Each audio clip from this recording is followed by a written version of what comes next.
Alright everyone, hello and welcome to episode 3 of my FM17 Blackburn Rovers save. So, as you can see, we're somehow, despite being relegation candidates, miraculously top of the league. The last episode was our 3-0 win against Fulham, which was one hell of a game. Had a bit of everything, to be honest, so if you've not seen episode 2, go back and check that, then come back to here. We then went away at QPR, drew 2-2, Hope Akpan, got a goal literally with almost the last kick of the game, saved our bacon there, to be honest. We then beat Leeds 2-1. They're a really tough opposition, but Yaya Sanogo, again, who's been a miraculous signing for us, to be brutally honest. So, Danny Graham penalty as well. And then we just about beat Rotherham. Corey Evans, for a change, getting on the score sheet for that one. But, as promised, we've now got Swansea away in the EFL Cup. So, could be a very difficult game up against Premier League opposition. Bob Bradley, obviously their manager. But let's not waste any more time and go straight into the game.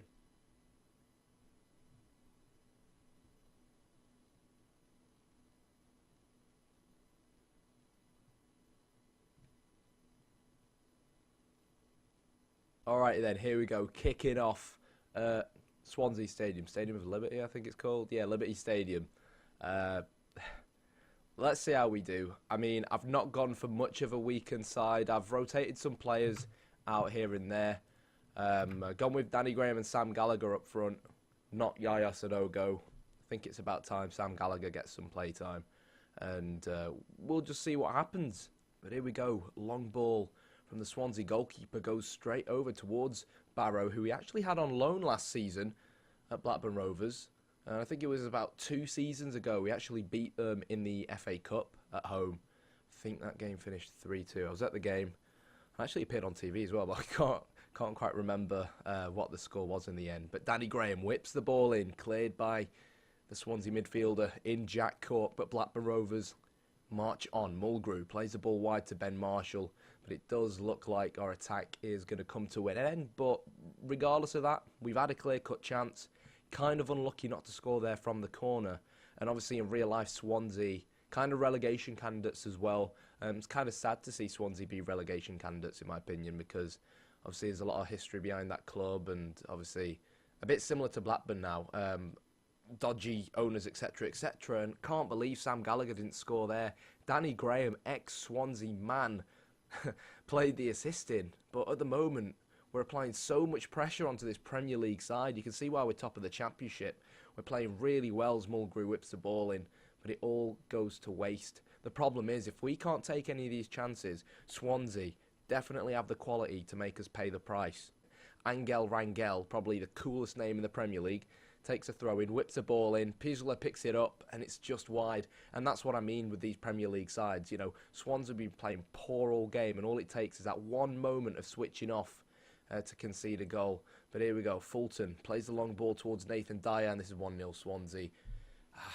Really poor goal to concede.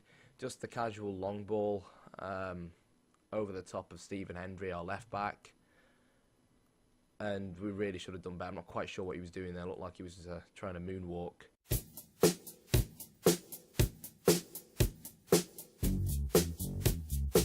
Can't really blame the goalkeeper. But I went defensive because I didn't want to concede before half-time. And we've conceded before half-time. So, time for a bollocking, I think. There we go. Start of the second half. As Blackburn Rovers kick off.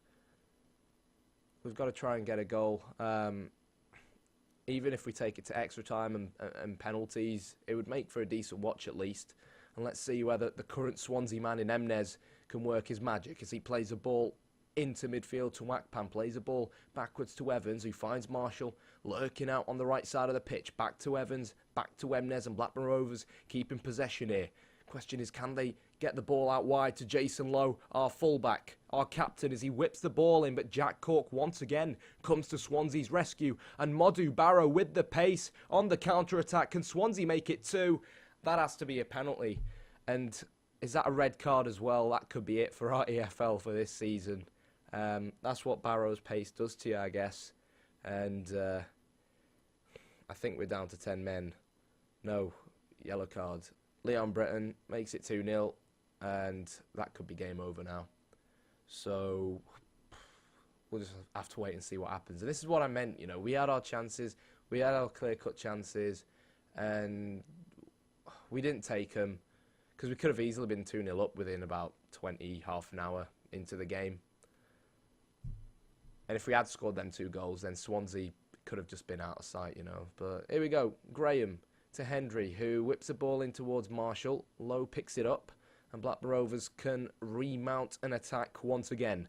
Lowe passes to Evans, who finds Emnes, back to Evans, back to Emnes. At the moment, we're passing sideways a lot, a bit like us in real life. And that's a phenomenal ball from Ben Marshall. But Hendry hits the bar. And with Hendry on a yellow card, I think it's about time we bring on young Heikelshire, however you pronounce it. And I need to change something. And I reckon it's going to be bringing on the slightly more creative Elliot Bennett. So the long ball again, Swansea realise we're on the attack and we're playing a high line. I've got to take some of the blame, in my opinion. Swansea are a very, very pacey side. I probably should have adjusted our defensive line. But I only woke up about half an hour ago, so I've got an excuse. But here we go. The subs are going to finally kick in. You look at the match stats, we've really not played poorly. But up against a team like Swansea, they're at home. If we can get 1 goal back, and at least look like we're keeping the game alive, then I think it would be a decent turnaround. But Bennett is offside. Nice to see him grabbing that goal. He's been out with an injury for quite a while. Comes back.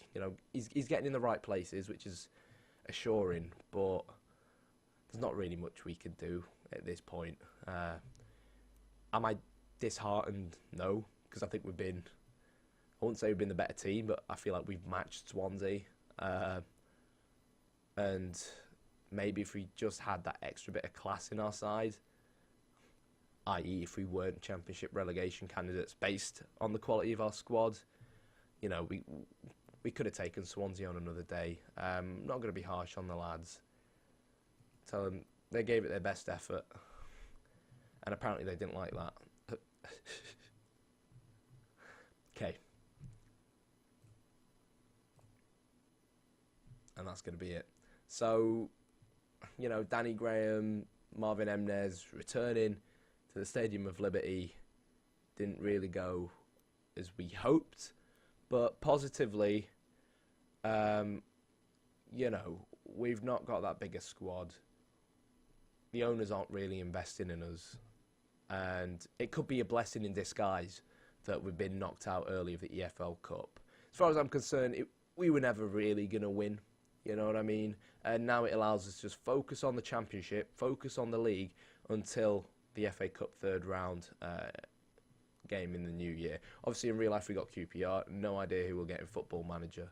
As far as the next episode's concerned, Derby County and Sheffield Wednesday are two really strong sides. So I think I might live-com the Sheffield Wednesday game. So keep an eye out for that one.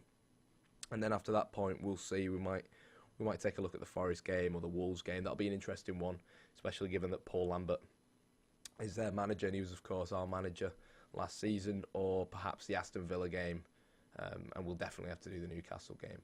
But that's it for now. We take a quick look at the Championship. Yaya Sanogo is one of the top scorers, which is positive. I think Heikelskaya has quite a few assists as well, 3 assists. He's not been playing ahead of Stephen Hendry, but mainly because his marking and tackling is kind of poor, and I want him to improve that, which makes Stephen Hendry the better defensive option for me. But when we're up against a team like perhaps a Wigan or a Rotherham, who we see as a weakling in the league, who we could potentially exploit, Heikelshire is much better going forward. When it comes to utilising that 12 crossing, he's helped us score quite a few goals. But on that note, I think that's going to be it from me for now. So far, so good. We're punching above our weight ridiculously. If we can keep it up, I'd be happy with a playoff spot. No one likes the playoffs. It's always a gamble, but even I've surprised myself with this start. But until next time, thanks for watching. Remember to hit the like button, subscribe button, and see you next time.